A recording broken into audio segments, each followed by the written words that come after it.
प्यार करना किताबों से, ज्ञान भरपूर रखना तुम। जो शिक्षा से ही भटका दे वो साथी दूर रखना तुम। भले ही लाख मुश्किल हो नहीं मुड़ना कभी पीछे, लक्ष्य को पाने का जज्बा दिल में जरूर रखना तुम। वेलकम है आप सभी का आज के इस वीडियो में। आज है 18 तारीख और आज है सैटरडे।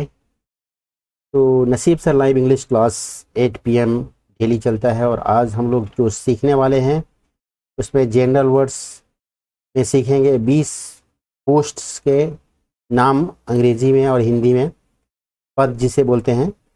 और सबसे इम्पोर्टेंट जो है वो है सब्जेक्ट वर्ब एग्रीमेंट सिंटेक्स का हम लोग 40 MCQ को सॉल्व करेंगे, मल्टीपल चॉइस क्वेश्चन जिसे हम ऑब्जेक्टिव क्वेश्चन भी बोलते हैं।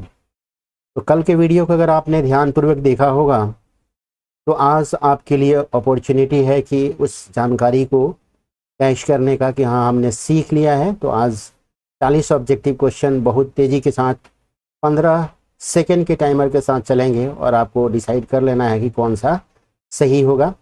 आज मैं नाम नहीं बताऊंगा, फटाफट आपको डिसाइड करना है कौन सा सही है।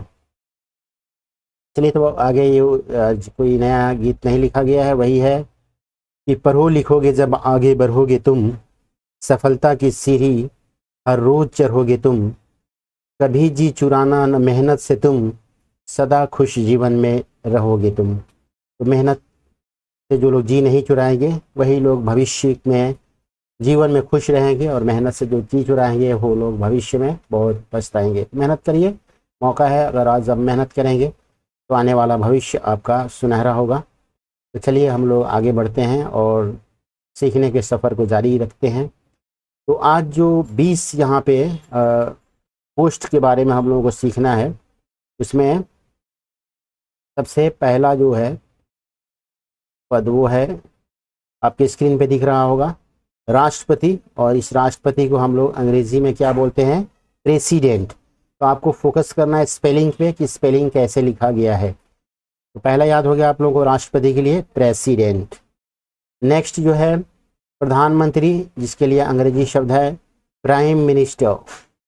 तो ये भी वर्ड आपको पहले ही बताया था मैंने, याद हो जाएगा अच्छी तरह से, ध्यानपूर्वक अगर आप देखेंगे तो अच्छी तरह से याद हो जाएगा। आज प्रधानमंत्री को हम प्राइम मिनिस्टर बोलेंगे। उसके बाद आता है राज्यपाल। राज्यपाल को हम अंग्रेजी में बोलेंगे गवर्नर। गवर्नर मतलब राज्यपाल। नेक्स्ट जो वर्ड है, पद है, वो है मुख्यमंत्री। मुख्यमंत्री को हम अंग्रेजी में क्या बोलेंगे? Chief minister. Chief minister, spelling देखिए CHIEF, और मिनिस्टर तो आपको याद ही होगा। नेक्स्ट वर्ड है जिलाधिकारी। तो जिलाधिकारी तो हम लोग DM शॉर्ट में बोलते हैं, लेकिन पूरा होगा डिस्ट्रिक्ट मजिस्ट्रेट। डिस्ट्रिक्ट मजिस्ट्रेट ये पूरा होगा, DM का फुल फॉर्म है और जिसे हिंदी में जिलाधिकारी बोलते हैं। नेक्स्ट वर्ड जो है यहाँ पर पुलिस अधीक्षक, इसको शॉर्ट में हम लोग SP बोलते हैं। SP का फुल फॉर्म भी यहाँ पे मिल जाएगा सुप्रिटेंडेंट ऑफ पुलिस, यानी कि पुलिस अधीक्षक। तो SP का फुल फॉर्म हो जाएगा सुप्रिटेंडेंट ऑफ पुलिस, और जिसे हम हिंदी में बोलेंगे पुलिस अधीक्षक। नेक्स्ट जो वर्ड है वो है वाइस चांसलर। इसे हम लोग हिंदी में कुलपति बोलते हैं और अंग्रेजी में वाइस चांसलर बोलते हैं। तो ये याद कर लीजिएगा आप लोग। नेक्स्ट जो वर्ड है 8 नंबर, वो है राजदूत।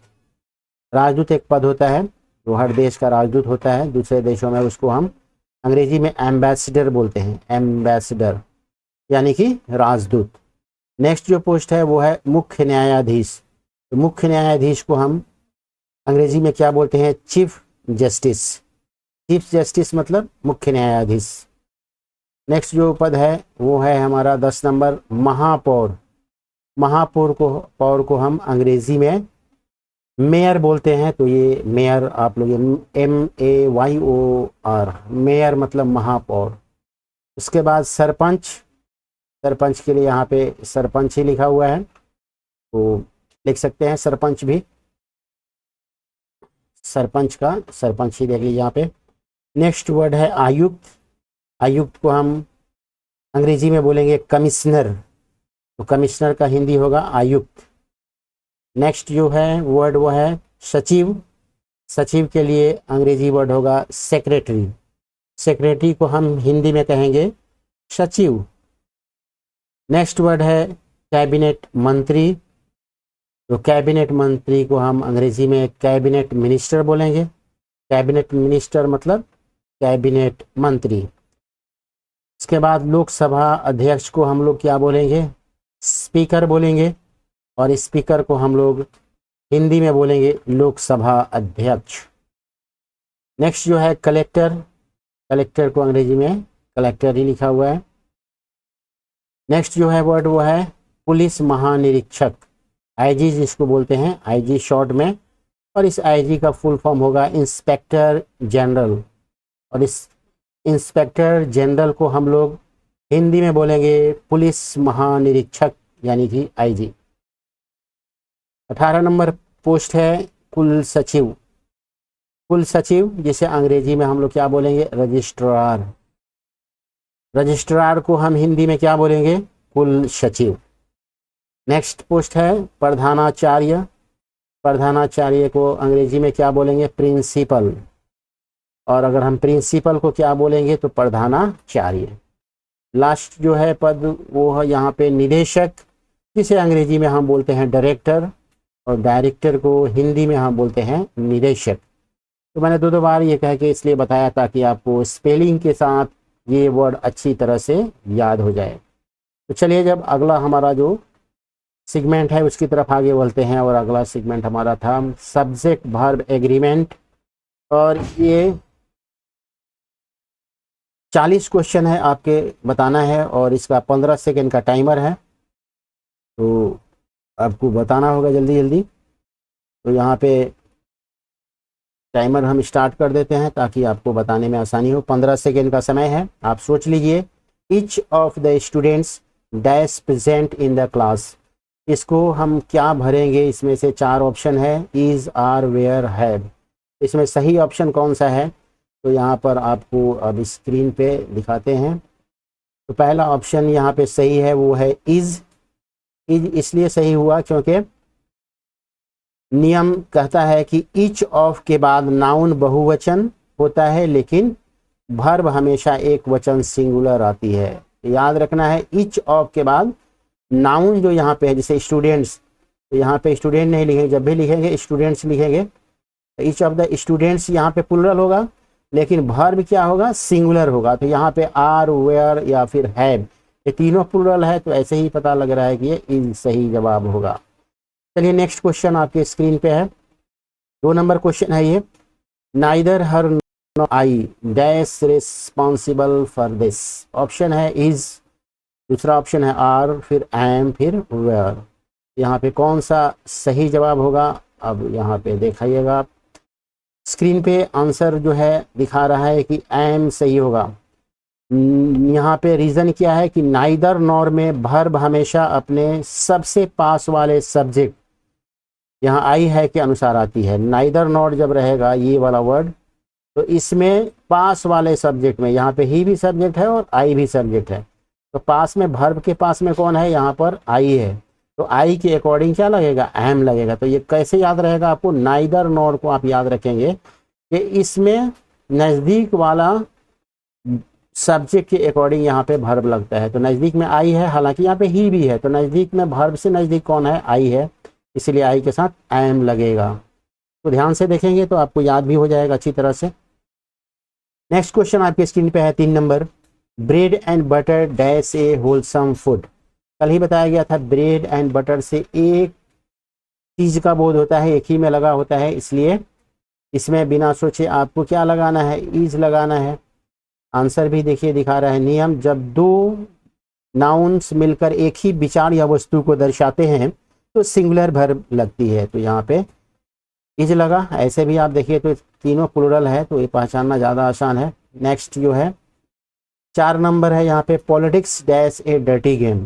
पॉलिटिक्स एक डर्टी गेम है, तो इसमें क्या लगेगा, is, am, are, are, is, were और हैव है यहाँ पे। तो देखते हैं क्या सही जवाब होगा। तो सही जवाब है इज। विषयों के नाम पॉलिटिक्स, मैथमेटिक्स, फिजिक्स दिखने में प्लुरल पर होते हैं सिंगुलर। प्लुरल एस लगने की वजह से ये प्लुरल दिखता है, लेकिन पॉलिटिक्स एक सिंगुलर है, मैथमेटिक्स में एस लगा है सिंगुलर है, फिजिक्स सिंगुलर है, तो इसके साथ सिंगुलर वर्ब यानी कि इज लगेगा। 5 नंबर क्वेश्चन है the news dash spreading like wild fire. News जो है समाचार जंगल की आग की तरफ फैल रहा है। तो यहाँ पे न्यूज क्या है कल ही हम लोग पढ़े थे और यहाँ पे आंसर दिखाएगा इज। न्यूज हमेशा सिंगुलर माना जाता है, तो सिंगुलर है तो सिंगुलर भर इसमें कौन है, इज है, इसलिए ये सही होगा। नेक्स्ट यहाँ पर एक pair of shoes dash been bought by him. एक जोड़ा जूता जो है उसके द्वारा खरीदा गया है। तो यहाँ पे हैव, हैज, आर, वेयर में से कौन सा ऑप्शन सही होगा देख लेते हैं। तो हैज सही होगा, इसलिए कि ए पेयर ऑफ को हमेशा सिंगुलर इकाई माना जाता है। ए पेयर ऑफ क्या है, सिंगुलर इकाई है, तो याद रखेंगे।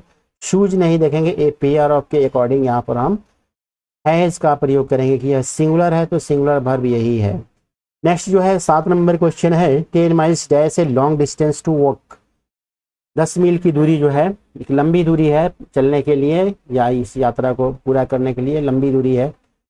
के यहाँ पे आर है, ऑप्शन में इज है, वेयर है और हैव है। तो 10 माइल्स से क्या बोध होता है, ये निश्चित दूरी, समय या रकम को एक इकाई मानकर सिंगुलर वर्ब का प्रयोग होता है। तो सिंगुलर वर्ब कौन है, इज है, तो ये सही जवाब होगा। 8 नंबर क्वेश्चन है the quality of the mangoes dash very bad. यानी कि आम की क्वालिटी जो है बहुत खराब है या था, क्या होगा इसमें, तो वाज, वेयर, आर, हैव के बाद यहाँ पे वाज का प्रयोग किया गया है। यहाँ मुख्य सब्जेक्ट क्वालिटी एक वचन है, मैंगोज नहीं है, तो ये यहाँ पे सब्जेक्ट कौन है, क्वालिटी है। मैंगोज सब्जेक्ट नहीं है, क्वालिटी आमों का क्वालिटी गुणवत्ता जो है बहुत अच्छा था, तो यहाँ पे वाज का प्रयोग सही होगा, क्योंकि बाकी के 3 यहाँ पे प्लुरल दिख रहे हैं, तो ये ज़्यादा आसान है समझना। नेक्स्ट क्वेश्चन है one of my friends dash living in Canada. मेरे मित्रों में से एक जो है कैनेडा में रहता है। आर, इज, एम, वर इनमें से क्या होगा देख लेते हैं, टाइम समाप्त हो गया है। तो ये समय यहाँ पर इज सही जवाब होगा, क्योंकि वन ऑफ के बाद नाउन प्लुरल लेकिन वर्ब हमेशा सिंगुलर आती है। ये याद रखना है कि वन ऑफ के बाद हमेशा नाउन जो है प्लुरल होगा लेकिन वर्ब क्या होगा, सिंगुलर होगा। इंपॉर्टेंट रूल है, ये ध्यान में रहेगा तो गलती से बचेंगे। और ये सवाल निश्चित रूप से इस तरह के सवाल 10th के एग्ज़ाम में भी, 12th के भी एग्ज़ाम में भी और स्कूल के सारे एग्ज़ाम्स के अलावा कॉम्पिटिटिव एग्ज़ाम में भी पूछे जाते हैं, इसलिए बिल्कुल ध्यान से याद करिएगा। नेक्स्ट क्वेश्चन की तरफ बढ़ते हैं और वो क्वेश्चन है 10 number mathematics dash A difficult subject for my many. बहुत सारे लोगों के लिए गणित जो है एक कठिन विषय है। आर, वेयर, इज, एम लगा हुआ है, तो यहाँ पे आप समझ गए होंगे क्या लगना चाहिए। मैथमेटिक्स एक ही सब्जेक्ट है तो इज लगेगा। विषयों के नाम सिंगुलर होते हैं, अभी इस तरह का क्वेश्चन मिला था इसलिए ज़्यादा दिक्कत नहीं है। 11 number the committee dash submitted its report. Committee ने अपना रिपोर्ट सौंप दिया है, तो कमिटी पे अकॉर्डिंग यहाँ पर वर्ब क्या लगेगा, कमिटी को आप यहाँ पे सिंगुलर मानेंगे, प्लुरल मानेंगे, तो यहाँ पर आंसर चेक कर लेते हैं। आंसर कर रहा है हैज। नियम, जब कलेक्टिव नाउन एक इकाई की तरह काम करे तो सिंगुलर वर्ब आती है। कमेटी से चूंकि बहुत सारे लोग होंगे उस कमेटी में, लेकिन यहाँ पर एक इकाई की तरह यह काम कर रहा है, इसलिए इसमें सिंगुलर वर्ब लगेगा। सिंगुलर वर्ब कौन है, हैज एकमात्र वर्ब है जो सिंगुलर है, तो ये सही होगा। 12 नंबर क्वेश्चन है the jury dash divided in their opinions. Jury मतलब समझते हैं निर्णायक मंडल के जो सदस्य थे वो अपने अपने विचारों में जो है बटे हुए थे, एक मत नहीं थे। तो यहाँ पर जूरी मेंबर्स बहुत सारे लोग होंगे, तो यहाँ पर रूल्स देख लीजिए कि यहाँ पर वेयर लगेगा, क्योंकि जब कलेक्टिव नाउन के सदस्यों के विचार अलग अलग हों, डिवाइडेड हों, तो प्लुरल वर्ब आती है। सिर्फ अगर कोई एक इकाई का बोध होता जूरी से तो फिर सिंगुलर लगता, लेकिन यहाँ पे अलग अलग लोग हैं सारे मेंबर्स, तो बहुत सारे मेंबर्स होंगे तो प्लुरल लगेगा, तो इसलिए प्लुरल वर्ब एकमात्र यही है वेयर जिसकी आसानी से पहचान आप कर सकते हैं, वेयर है, बाकी सब सिंगुलर है। तो नेक्स्ट यहाँ पे 13 number, slow and steady dash the race.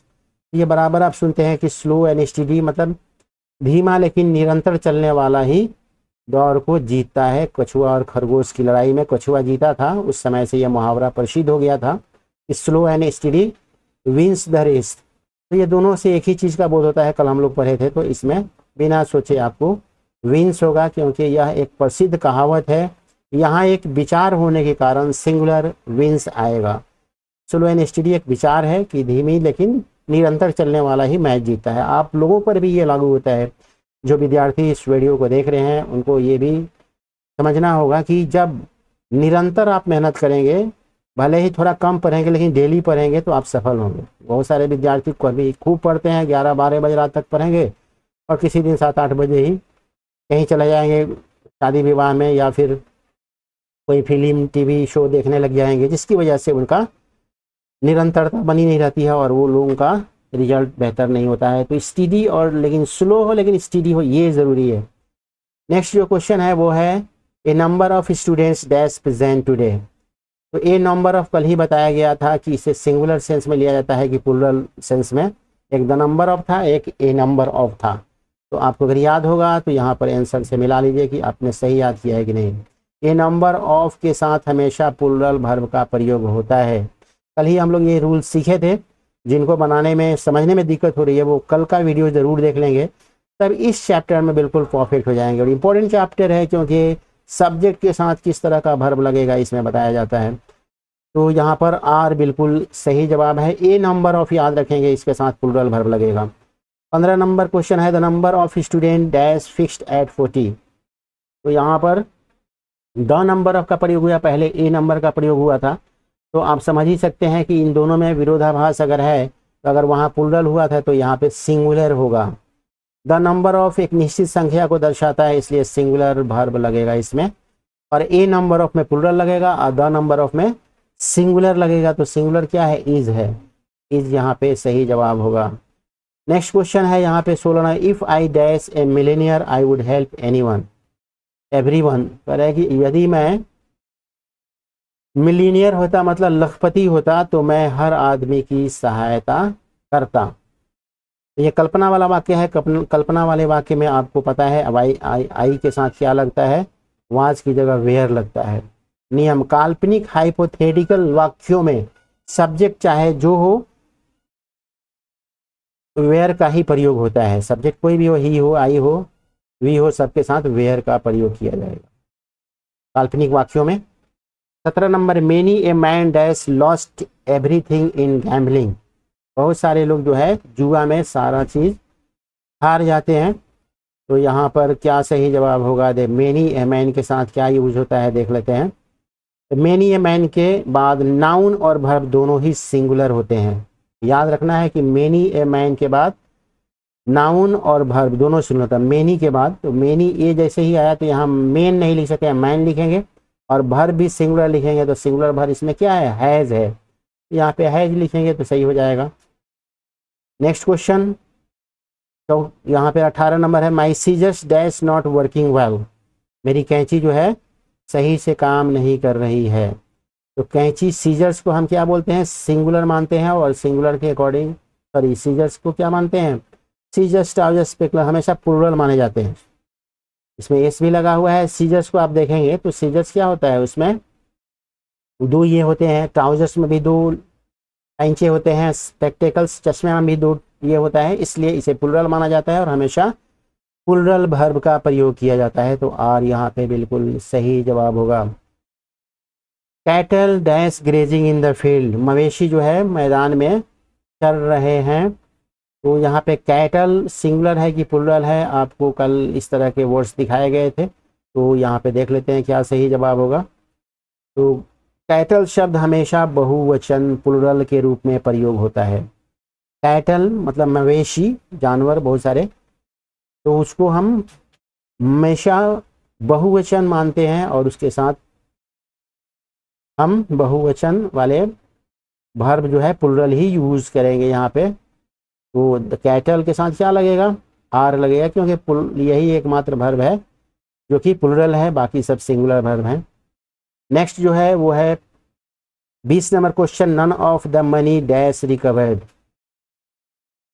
तो नन ऑफ के बाद जो है मनी आया हुआ है, तो यहाँ पर सब्जेक्ट को आप सिंगुलर मानेंगे कि प्लूरल मानेंगे, कल के क्लास में आपने देखा होगा, चेक कर लेते हैं। मनी अनकाउंटेबल है इसलिए सिंगुलर वर्ब आएगी। मनी जो दिख रहा है आपको, मनी ये सिंगुलर वर्ब है, सॉरी सिंगुलर माना जाता है, अनकाउंटेबल है, अनकाउंटेबल के साथ वैसे भी सिंगुलर वर्ब का प्रयोग किया जाता है। मनी को अनकाउंटेबल मानते हैं तो उसके साथ सिंगुलर यानी कि वाज का प्रयोग करेंगे, बाकी ये सब प्लूरल है, 3 जो ऑप्शन है। Every man and every women dash given a card, was, where, are, have, इन तीनों में से, चारों में से क्या लगेगा, तो देख लेते हैं। यहाँ पर वाज लगेगा, क्योंकि यहाँ पे नियम कह रहा है एवरी एंड ईच से जुड़े नाउन्स के साथ हमेशा सिंगुलर वर्ब आती है। एवरी और ईच से जुड़े नाउन्स अगर होंगे, जैसे मैन और एवरी वीमेन को जोड़ा गया है, एवरी मैन को जोड़ा हुआ है, तो यहाँ पे मैन वीमेन को जोड़ने के लिए एवरी का यूज किया गया है। तो एवरी और इस ये शब्द हमेशा सिंगुलर वर्ब को लेते हैं, तो यहाँ पे सिंगुलर वर्ब यानी कि कौन सा वर्ब लगेगा, सिंगुलर कौन है, वाज है, तो वाज लगेगा यहाँ पे। 22 number, not only he but also his brothers dash invited, सिर्फ वही नहीं बल्कि उसके भाई लोग भी आमंत्रित थे। तो नॉट ओनली बट ऑल्सो वाले में किस सब्जेक्ट के अकॉर्डिंग वर्ब लगता है, तो आंसर को देख लीजिए एक बार। नॉट ओनली बट ऑल्सो में वर्ब नज़दीकी सब्जेक्ट ब्रदर्स के अनुसार आती है।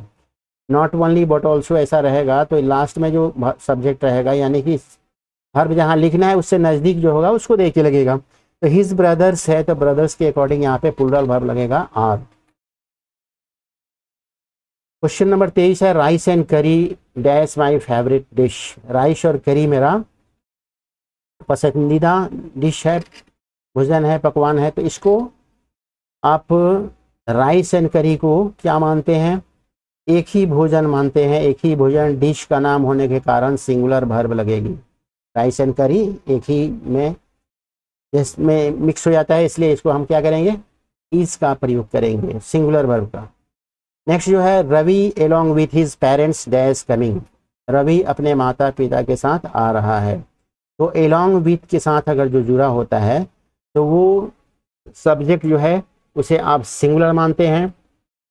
रूल के कल रूल जो बताया गया था उसके अकॉर्डिंग क्या मानते हैं, हम उसे सिंगुलर मानते हैं। यहाँ जिसे नियम कर रहा है एलोंग विथ होने पर वर्ब हमेशा सब्जेक्ट रवि के अनुसार आती है। वो एलोंग विथ जो लिखा रहेगा, सॉरी यहाँ पे आप देख लीजिए, नियम कर रहा है एलोंग विथ में जब भी आपको वर्ब लिखना होगा इससे पहले जो लिखा हुआ है ये सब्जेक्ट इसी के अकॉर्डिंग यहाँ पे वर्ब लिखाएगा। तो यहाँ पे रवि एक आदमी का बोध कराता है इसलिए इज का प्रयोग किया गया है, जो बिल्कुल सही है। 25 नंबर क्वेश्चन है, 50,000 rupees dash a large amount, 50,000 की रकम जो होती है, 50,000 रुपये एक बड़ा अमाउंट होता है। एक इकाई का बोध करा है 50,000, कल भी बात हुई थी कि इस तरह का 50,000 10 माइल्स रहेगा, तो ये सिंगुलर सेंस में आएगा। निश्चित राशि या अमाउंट के लिए सिंगुलर वर्ब का प्रयोग होता है, तो सिंगुलर इसमें कौन है, इज है, तो ये सही हो जाएगा। 26 physics dash is favourite subject, physics उसका पसंदीदा विषय है। तो फिजिक्स यहाँ पर एस लगा है लेकिन ये प्लूरल नहीं होता है, अभी बात हुई थी कि ये सिंगुलर होता है, तो सिंगुलर होने की वजह से इसमें इज लगेगा। नियम, विषयों के नाम हमेशा सिंगुलर होते हैं, तो इसलिए ये आसान सा क्वेश्चन है, समझ गए होंगे आप लोग। 2/3 of the work dash completed, 2/3 काम पूरा हो चुका है। तो यहाँ पे 2/3 ऑफ इस तरह का जो आता है तो क्या यूज होता है, सिंगुलर वर्ब यूज होता है। नियम, अनकाउंटेबल नाउन वर्क का हिस्सा होने पर सिंगुलर वर्ब आती है। वर्क क्या है, अनकाउंटेबल नाउन है, अनकाउंटेबल नाउन होने की वजह से यहाँ पर सिंगुलर वर्ब यानी कि इज का प्रयोग होगा। 28 नंबर क्वेश्चन है, the majority of the students dash passed, तो मेजॉरिटी ऑफ के साथ क्या लगता है ये आपको ध्यान रखना है। एग्जाम में आपको क्या याद करना पड़ेगा, द मेजॉरिटी ऑफ स्टूडेंट्स तो ऑलरेडी आपको मिलेगा ही, कभी स्टूडेंट्स तो मिलना है, मेजॉरिटी ऑफ हमारे लिए इंपॉर्टेंट है। तो यहाँ पे लिखा है मेजॉरिटी ऑफ के बाद प्लूरल नाउन होने पर प्लूरल वर्ब लगती है। मेजॉरिटी ऑफ के बाद यहाँ पे प्लूरल नाउन रहेगा तो प्लूरल वर्ब लगेगा। तो यहाँ पे स्टूडेंट्स है तो बिना सोचे यहाँ पे हैव लगाएंगे। नेक्स्ट यहाँ पर 29 number, all that glitters not gold, हर चमकने वाली चीज़ सोना नहीं होती। बार बार ये मुहावरा आप लोग सुनते होंगे। तो हर चमकती चीज़ सोना नहीं होती है। तो यहाँ पे क्या यूज़ करेंगे आप देख लीजिए, ऑल दैट ग्लिटर्स। यह एक पुरानी कहावत है। यहाँ ऑल के लिए सिंगुलर वर्ब इज आएगी। ऑल जो है सभी, ये प्लूरल वर्ब होता है, सब्जेक्ट होता है, लेकिन यहाँ पे ऑल जो है सिंगुलर सेंस में यूज होगा। और यहाँ पर क्या लिखेंगे, is. All that glitters is not gold. हर चमकती हुई चीज़ सोना नहीं होती। 30 number, the Arabian Nights dash an amazing book. Arabian Nights कैसा किताब है, तो अमेजिंग किताब है। तो ये किताब का नाम है। तो कल ही बात हुई थी, किताब के नाम क्या होते हैं, सिंगुलर होते हैं। तो यहाँ पे सिंगुलर वर्ब यूज होगा और सिंगुलर क्या है, इज। किताब का नाम हमेशा सिंगुलर होता है। There dash many books on the table. There वाले सेंटेंस में जो बाद में ये सब्जेक्ट जो दिख रहा है इसके अकॉर्डिंग वर्ब लगता है। तो मेनी बुक्स क्या है, प्लूरल है। देयर वाले वाक्य में वर्ब उसके बाद आने वाली असली सब्जेक्ट बुक्स के अनुसार होती है। देयर के बाद जो खाली है उसके बाद जो लिखा हुआ है उसके अकॉर्डिंग वहाँ पे यूज होगा। 32 number, much dash been said about the matter. के बारे में बहुत सारी चीज़ कहा जा चुका है। तो हैज, हैव, आर, वेयर में से क्या लगेगा, तो मच के साथ क्या लगता है, कल ही बात हुई थी कि मच के बाद अनकाउंटेबल मात्रा को दर्शाता है, इसलिए सिंगुलर वर्ब लगेगा। तो अनकाउंटेबल को दर्शाएगा मच के बाद, तो इसमें क्या लगेगा, सिंगुलर वर्ब। यहाँ पर much has been said about this the matter. इसके बारे में बहुत चीज़ कही जा चुकी है। नेक्स्ट क्वेश्चन है, ही एंड आई डैश टुगेदर। दो आदमी यहाँ पर है, तो दो आदमी रहेगा तो आपको मालूम ही है कि क्या लगेगा, प्लूरल लगेगा। एंड से जुड़े दो अलग अलग सब्जेक्ट्स हमेशा प्लूरल वर्ब लेते हैं। तो यहाँ पर प्लूरल वर्ब कौन है, आर है। तो ये बिल्कुल सही जवाब है। 34 number, neither of the two books dash useful. तो नाइदर ऑफ के में क्या होता है, आपको बताया गया कि नज़दीक वाले। नाइदर ऑफ का अर्थ है दोनों में से एक भी नहीं, इसलिए सिंगुलर वर्ब आएगा। नाइदर वाला से क्या होता है कि दोनों में से एक भी नहीं, तो क्या होगा, सिंगुलर वर्ब आएगा। तो सिंगुलर क्या है, यहाँ पे इज है, तो इज का प्रयोग होगा यहाँ। गुलिवर्स ट्रेवल्स, ये किताब का नाम है, रिटेन बाय स्विफ्ट। स्विफ्ट ने गुलिवर ट्रैवल नाम की किताब लिखी है। ट्रेवल्स एस लगा है, लेकिन एक ही किताब है इसलिए यहाँ पे सिंगुलर वर्ब लगेगा। और सिंगुलर वर्ब कौन है, वाज है। तो ये वाज बिल्कुल सही जवाब है। नेक्स्ट यहाँ पर है, आइदर यू और he dash to blame. Either और से जुड़ा हुआ जो नाउन होते हैं उनके किसको देख के लगाया जाता है, तो लिखा है आइदर और में वर्ब पास वाले सब्जेक्ट ही के अनुसार आएगा। आइदर और में, नाइदर और में क्या होता है, नज़दीक जो है खाली स्थान है उसके नज़दीक जो सब्जेक्ट है उसको देख के वर्ब का सिलेक्शन होगा। तो नेक्स्ट क्वेश्चन है, everyone dash a chance to speak. हर आदमी को बोलने का अवसर मिलता है। तो यहाँ पर एवरीवन सिंगुलर सब वर्ड है, तो सिंगुलर के साथ सिंगुलर वर्ब लगेगा। तो सिंगुलर क्या है, गेट्स है। एवरीवन, समवन, नबडी जैसे शब्द हमेशा सिंगुलर होते हैं, उनके साथ सिंगुलर वर्ब लगेगा। तो सिंगुलर वर्ब कौन है, गेट्स। 38 नंबर है, furniture dash very expensive today. तो फर्नीचर जो है हमेशा अनकाउंटेबल और सिंगुलर होता है। तो फर्नीचर को याद रखना है, हमेशा ये अनकाउंटेबल होगा और सिंगुलर होगा। तो आप समझ ही सकते हैं इसमें सिंगुलर वर्ब लगेगा। तो सिंगुलर वर्ब कौन है, इज का प्रयोग होगा। नेक्स्ट यहाँ पर सेकेंड लास्ट क्वेश्चन है, the statics dash proven to be wrong. सांख्यिकी को बोलते हैं स्टैटिक्स। तो यहाँ पर स्टैटिक्स के क्या, एक चीज़ का बोध हो रहा है कि अनेक चीज़ का बोध हो रहा है, आपको यहाँ पे समझना है। जब स्टैटिक्स का मतलब आंकड़े हो तो इसे प्लूरल में आता है। स्टैटिक्स मतलब क्या होता है, आंकड़े जो है गलत साबित कर रहे हैं यहाँ पर। तो स्टैटिक्स से आंकड़े का बोध होता है, बहुत सारे आंकड़े, तो ये प्लूरल होगा और इसके साथ प्लूरल वर्ब का यूज किया जाएगा। प्लूरल वर्ब हैव है। लास्ट क्वेश्चन आपके स्क्रीन पे है, a lot of milk dash been wasted. बहुत सारा दूध क्या हो गया, वेस्ट हो गया था। तो ए लॉट ऑफ के साथ यहाँ पे क्या यूज किया जाएगा, लिखा है कि ए लॉट ऑफ के बाद अनकाउंटेबल मिल्क होने पर सिंगुलर वर्ब आता है। मिल्क क्या है, अनकाउंटेबल है। अनकाउंटेबल के साथ हमेशा सिंगुलर वर्ब लगता है। यहाँ पर देख रहे हैं हैज, हालांकि यहाँ तीनों जो है प्लूरल है, तो एक पहचानना ज़्यादा ही आसान था। तो अगर आपने इस पर भी ध्यान दिया होगा तो आसानी से पहचान जाते हैं कि ये अलग है। हालांकि इस तरह के सेंटेंसेज में मिक्सअप बहुत ज़्यादा रहता है। यहाँ पे आसान करने के लिए फर्स्ट राउंड में ऐसे दिया गया है कि आप इजीली समझ पाओगे, थोड़ा सा दिमाग इधर उधर भी होगा तो आसानी से आप पहचान पाएंगे। इस तरह से आज हम लोगों ने 40 क्वेश्चंस को बनाया। आशा करते हैं कि ये वीडियो आपकी एग्ज़ाम की तैयारी में बहुत ही मददगार सिद्ध होगा, लाभदायक सिद्ध होगा। तो आज के लिए इतना है, फिर मिलते हैं कल उस नए वीडियो के साथ। तब तक के लिए बाय, टेक केयर।